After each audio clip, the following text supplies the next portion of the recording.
So Morning Chalk Up have just broken the news that CrossFit have a new interim CEO. I wonder what they're saying about her. What do we know about Alison Andreozzi? Not much, to be honest. I wonder if we can change that. Welcome back to the channel. Today we're going to be talking about CrossFit's new interim CEO, Alison Andreozzi. So I spent 10 years in Italy just so I could say that name. So the Morning Chalk Up article talked about her being given this new role as interim CEO, but the fact that we know very little about her personally. So I wanted to go out and change that. Now, as always, thank you for watching. Thank you, everybody, for liking the video, for commenting, for sharing it around, and especially those of you that have reached out to me with potential story ideas. I really do appreciate that. So before we talk about Alison and taking over this role as CEO, maybe just to give a little bit of context, because somebody actually reached out to me and said, you know, what is this even talking about? So here is the brief history of CrossFit. There's a guy named Greg Glassman. He creates CrossFit. People love it. It blows up. It changes the landscape of fitness as we know it. Something happens and people no longer love him. In walks Eric Rosa. He's going to buy CrossFit to save CrossFit.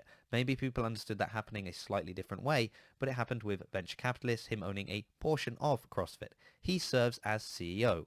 About 4 months ago, he steps down as CEO and becomes chairman of the board.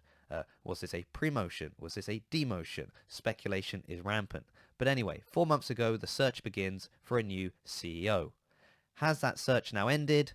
No, not quite. We have a new interim CEO while they continue to look for a permanent CEO. And there we have a very brief history of CrossFit, and I may have glossed over quite a number of details. But that's the bit that's relevant for what we're going to be talking about today.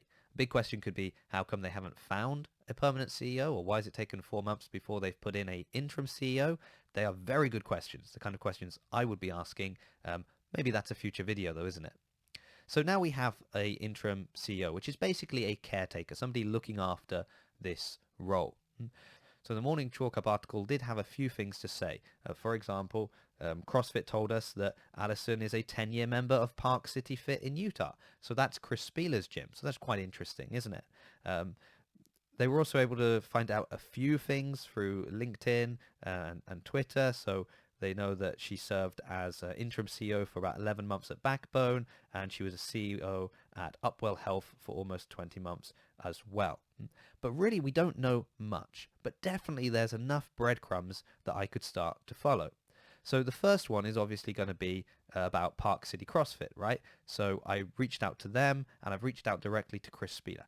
As of yet, I haven't heard anything back, but, you know, it's out there. Maybe I will, and if I do hear something back, of course, I'll make a new video.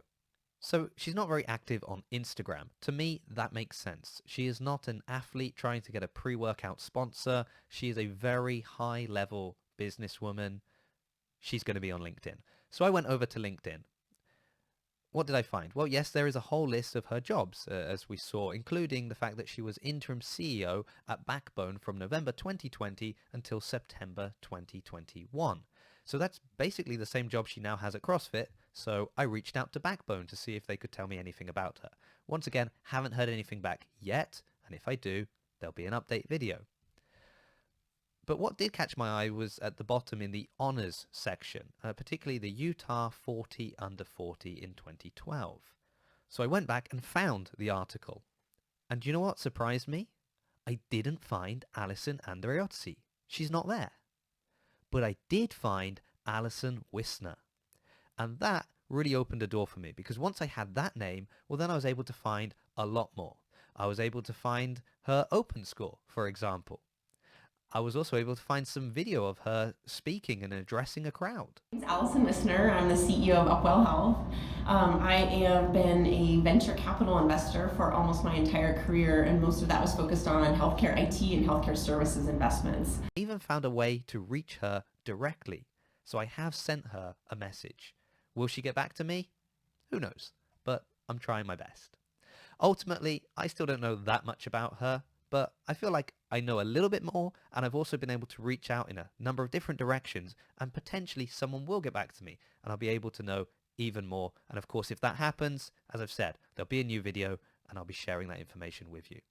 But for what I can see, she's an intelligent, capable business person, and that's wonderful. She's going to run the business side of CrossFit very well. But she also is passionate about fitness and health. If you go back to her Twitter, that was described as not being very active, and that's true. But even back in 2019, she was talking about health, fitness. So clearly that is a passion of hers. Combining that with being a 10-year member at Chris Spieler's gym, well, clearly that's the kind of person you want involved in CrossFit, isn't it? So only time will tell how she handles this role, but of course we live in hope and we wish her all the best. Of course, we are still left with that big hanging question, aren't we? Why can't CrossFit find a CEO? Well, as I said, maybe that will be a topic for another video.